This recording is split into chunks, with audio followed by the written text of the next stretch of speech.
성부와 성자와 성령의 이름으로 말씀드립니다. 할렐루야, 우리 주님께서 부활하셨습니다. 정말 모처럼 이 자리를 꽉 채웠고요. 양쪽 수랑에도 우리 교인들이 앉아 계십니다. 아마 코로나 이후에 이런 모습은 처음인 것 같습니다. 서로 부활을 축하하는 인사를 나누시면서 이 설교를 시작했으면 좋겠습니다. 부활을 축하드립니다. 네. 네. 네. 지금 밖에는 노란 개나리와 벚꽃, 살구꽃이 아주 화사하게 만발했습니다. 그리고 성당 정원에도 아름다운 꽃들이 활짝 피어서 나 좀 보세요 이렇게 우리에게 속삭이고 있는 듯합니다. 죽음을 이기시고 부활하신 주님을 찬양합니다. 부활하신 주님께서 주시는 은총의 선물인 평화가 여러분의 마음과 가정과 또 세상 곳곳에 가득하시기를 또 기원하고 또 기도합니다. 우린 지난 2월 15일 제의 수요일에 이마에 제를 바르면서 인생아 기억하라, 그대는 흙이니 흙으로 돌아가려는 말씀을 새기면서 사순절을 시작했습니다. 40일 여정 동안 마치 마라톤 풀코스를 달리듯이 백두대간 산을 종주하듯이 그렇게 긴 여정 40일을 보냈습니다. 40일 동안 이집트를 탈출한 이스라엘 백성들과 함께 거친 광야를 걸었고, 주님께서 변화산에 오르실 때 우리도 함께 그 산에 올라갔고, 우리 주님께서 겟세마네 동산에서 홀로 외롭게 기도하실 때 우리도 그 자리에 함께 있으면서 기도하려고 애썼습니다. 뿐만 아니라 우리 주님께서 골고타 언덕을 향해서 십자가를 지고 가실 때 우리도 함께 그 십자가를 지고 따르려고 노력했습니다. 물론 지난 40일 동안 우리 역시 게을렀고 실수와 실패를 반복했고 또 주님을 배신하고 배반하기도 했습니다. 특별히 성목요일 건립성체 예식과 세족 예를 통해서 우리는 주님의 사랑과 은총을 아주 풍족히 누리는 그런 복된 시간을 가졌습니다. 성금요일 아침 십자가 경배 예식과 책망가를 통해서 우리의 죄와 허물을 통회하며 눈물을 흘렸고, 성금요일 정오에 가상칠언을 묵상하면서 우리를 향하신 주님의 사랑과 은총을 마음 깊이 새기는 시간도 가졌습니다. 우린 사순절 첫날부터 성찬례를 드릴 때마다 참회 연도와 대연도를 드리면서 우리의 죄와 허물 그리고 잘못을 깊이 성찰하면서 주님과 화해하려고, 다른 이웃들과 더 깊은 일치를 이루려고 노력해 왔습니다. 어젯밤 부활밤 전례에 오신 분들은 빛의 예식과 예언의 말씀 그리고 세례 언약 갱신을 통해서 우리 하나님께서 이루어가시는 구원의 은총과 신비가 얼마나 크고 깊은지를 마음에 새겼습니다. 그렇습니다. 우리는 주님께서 걸어가신 십자가 고난의 길을 걸으면서 하느님 안에서 내가 누구인지, 내가 얼마나 하나님께로부터 멀리 떠나 있었는지를 물었고 온전한 나를 찾기 위해서 노력했습니다. 우리 주님께서 십자가에 달려 숨을 거두시고 죽으실 때 우리의 낡은 인간성과 우리의 죄와 허물도 주님 달리신 그 십자가에 못 박으려고 노력했습니다. 그리고 마침내 이렇게 복된 부활 아침을 맞이하고 있습니다. 참으로 기쁘고 참으로 감사하고 복된 부활 아침입니다. 우리가 이렇게 복되고 기쁜 부활 주일을 맞이하고 있지만 우리가 살고 있는 세상은 여전히 다양한 문제로 신음하며 진통하고 있다는 것을 알고 있습니다. 세상 곳곳에 들려오는 신음의 소리, 탄식의 소리가 우리의 마음을 아프게 합니다. 우리 하나님께서 선하게 창조하신 지구는 기후변화와 기후위기로 몸살을 앓고 신음하며 진통하고 있습니다. 지구촌 곳곳에서 분쟁과 갈등, 전쟁과 테러로 수많은 무고한 사람들이 목숨을 잃고 고통 속에 있습니다. 우리 사회는 저출생으로 인해서 국가의 미래가 어둡고 초고령 사회 속에서 연세가 많으신 분들은 불안과 두려움, 외로움과 고독한 삶을 살면서 하루하루를 고통 가운데 살고 있습니다. 지금 정부와 의료계는 한치 양보 없는 대치로 그 실마리를 찾지 못하고 있고 4월 10일 총선을 앞두고 민심은 4분 오열되어 있습니다. 2014년 4월 16일 우리는 세월호가 침몰하는 그 모습을 TV를 통해서 생생하게 보았습니다. 10주기를 눈앞에 두고 있지만 살아남은 사람들과 유가족들은 여전히 비통한 마음으로 힘겨운 삶을 살고 있습니다. 우린 참으로 기쁘고 복된 부활 주일을 맞이하고 있지만 우리 현실은 이렇게 어둡고 우리의 마음은 아프고 무겁습니다.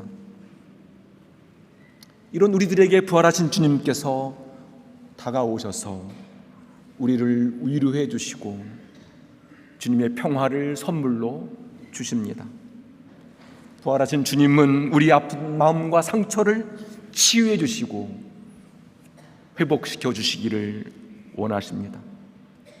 이 시간 부활하신 주님께서 분열과 갈등, 미움과 증오로 묶여있는 사람들의 마음을 십자가의 사랑으로 화해하게 하시고 평화로 가득 채워주시기를 기대하고 또 간구합니다. 어제 부활밤에 드린 빛의 예식에서 드린 부활 찬송경은 정말 감동적이었습니다.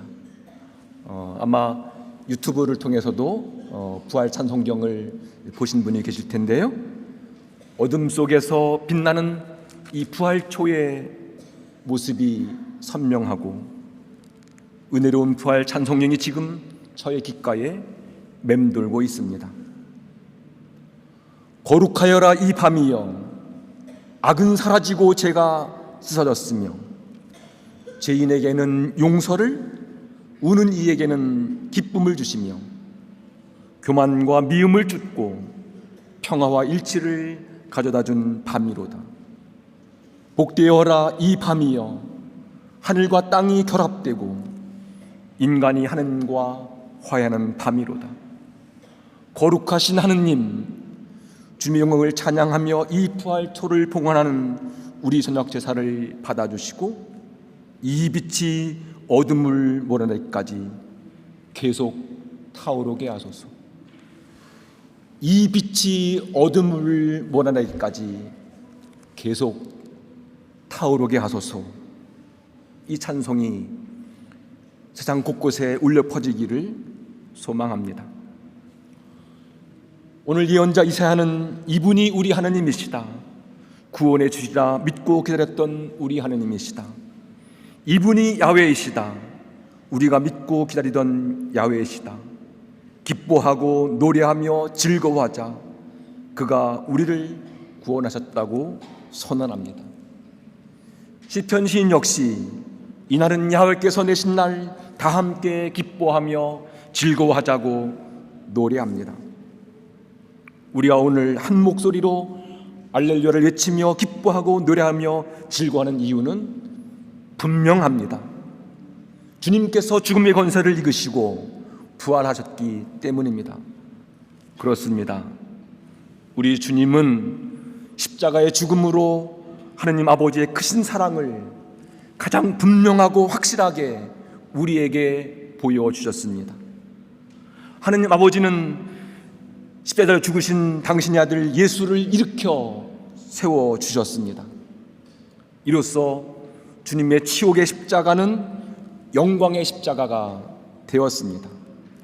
실패와 저주의 십자가는 승리와 사랑의 십자가가 되었습니다. 이로써 첫 아담의 낡은 인간성 한계는 극복되었습니다.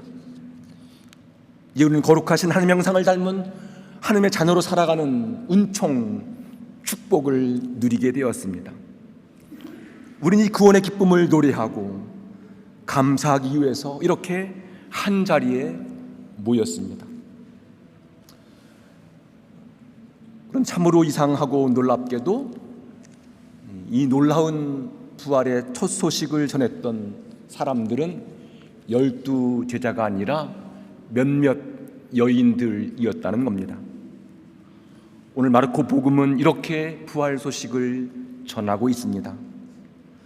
막달라 여자 마리아와 야고보의 어머니 마리아와 살로메, 이렇게 세 여인이 예수님의 무덤에 가서 예수의 몸에 발라드리려고 향료를 샀다. 이 세 여인이 안식일 다음 날 이른 아침에 무덤을 찾아갔다. 여인들이 찾아가는 무덤은 위대한 성인이나 위대한 믿음의 사람들이 아닙니다. 바로 율법에 의해서, 로마 제국에 의해서 십자가 처형을 당하신 죄인의 무덤을 찾아가고 있습니다. 그 당시 십자가는 로마의 항거한 사람들, 로마 제국의 시민이 아니라 이방인들에게 십자가 처형을 했던 형틀입니다. 세 여인은 그런 십자가 처형을 당하신 예수님의 무덤을 향해 가고 있습니다. 주님을 따르던 모든 제들은 다 도망갔지만 세 여인만이 그렇게 무덤을 향해 가고 있습니다. 어떤 마음으로, 어떤 기대를 가지고 이른 새벽에 그 무덤을 향해 갔을까 생각해 봅니다. 십자가에 처형당하신 예수님은 오늘로 말하면 국가보안법에 저촉되어서 공산주의, 빨갱이라는 제명을 지고 처형당한 것과 같습니다. 그런 사람의 무덤을 향해 가는 여인들은 매우 두려운 마음으로 그렇게 무덤을 향해 갔을 겁니다. 슬픔과 비통한 마음, 사무치는 그리움, 그리고 죄책감과 상실감, 이런 복잡한 마음을 가지고 무덤을 향해 갔을 겁니다.